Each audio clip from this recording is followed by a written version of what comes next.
Ketika heavy artillery dikirim Amerika ke Ukraina minggu ini, alat perang yang mempunyai mass destructive yang sangat besar itu dikirim dalam jumlah sangat banyak ke Ukraina oleh Amerika, menggenapi lebih dari $5 billion nilai senjata yang telah dikirim ke Ukraina. Agaknya hal ini menandakan semakin besar skala kerusakan yang akan terjadi di Ukraina yang memungkinkan perang dunia ketiga itu terjadi. Kita juga semua sudah terinfokan bahwa Rusia mengirimkan sejumlah pesawat pengebom ke Inggris minggu lalu. Ini signal penting untuk kita bahas. Kita bahas pertama tentang 2 pesawat pembom Rusia yang memasuki wilayah pertahanan udara Inggris yang membuat RAF, Royal Air Force panik dan full alert sehingga menerbangkan dalam hitungan menit pesawat tempur Typhoon untuk mengcounter kehadiran 2 pesawat pembom jarak jauh Rusia, di mana 2 hari sebelumnya ada 4 pesawat pembom jarak jauh Rusia mendekati garis pertahanan udara Skotlandia. Pesawat pengebom Rusia itu Tupelov atau Tu-95,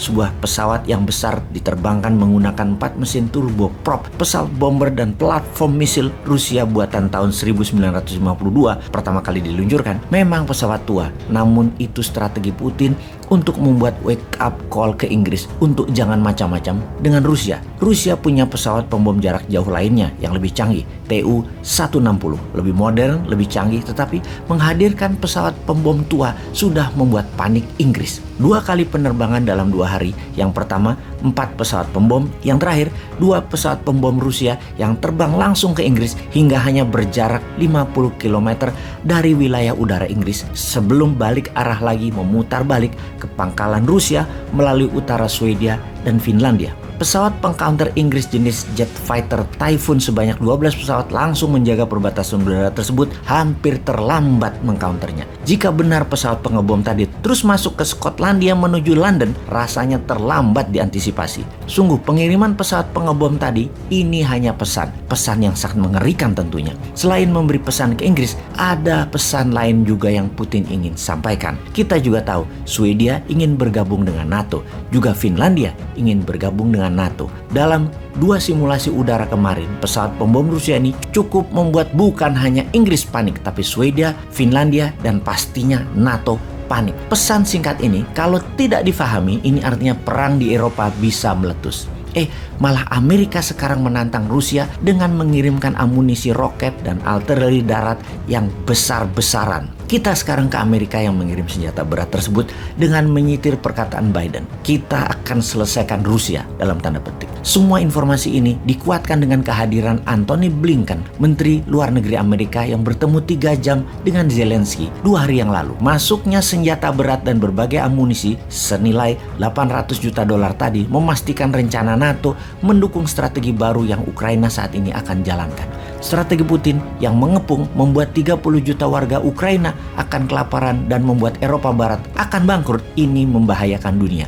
Maka sebagai counternya, Ukraina yang selama ini bertahan serta menggunakan personal weapon perangnya atau senjata pribadi seperti RPG roket, sniper, pistol, senjata laras panjang lainnya, menarget hit and run tentara Rusia, terutama cadangan logistiknya, terbukti efektif hanya di awal perang. Namun ketika taktik perang diubah ke pengepungan dan pengusiran warga yang akan membuat bangkrut negara sekitar, NATO dan Ukraina akan bertindak agresif, mengingat warga sekitar sudah mengungsi. Ukraina akan attack sekarang. Ukraina menyerang sekarang, terutama di wilayah Donbas dan Mariupol, selatan dan timur Ukraina. Apa yang akan Rusia lakukan terhadap akan adanya serangan balasan Ukraina tersebut? Ada beberapa hal yang dilakukan Rusia saat ini. Pertama, Rusia mengirim pasukan baru ke Belarusia dalam jumlah masif. 50 ribuan tentara mulai kembali hadir di sana. Yang ini bisa menandakan akan juga menyerang Ukraina dari sisi utara kembali. Kedua, kepungan dari timur menjurus ke Moldova dan wilayah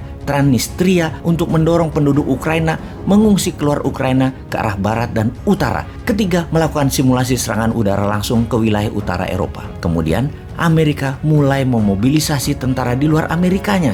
Dengan itu semua, kita semua tahu ada 800 base pangkalan tentara Amerika di 80 negara di dunia ini. Yang terbanyak di Jerman, ada 119 pangkalan militer Amerika. Di Jepang ada 109, ada 60 di Korea Selatan dan ada 44 di Italia. Kita juga tahu biaya untuk memaintain per tahunnya di 800 pangkalan tersebut sekitar $450 billion atau 3 kali APBN Indonesia. Tentara Amerika di Jerman saat ini adalah 21.000, di mana sudah mendeploy 3.000 tentara tentaranya ke Polandia dan 5.000 tentaranya ke Norwegia. Dalam rapat Senin kemarin di Gedung Putih, Biden berencana meningkatkan anggaran perang Ukraina dan memobilisasi pasukannya bersama NATO.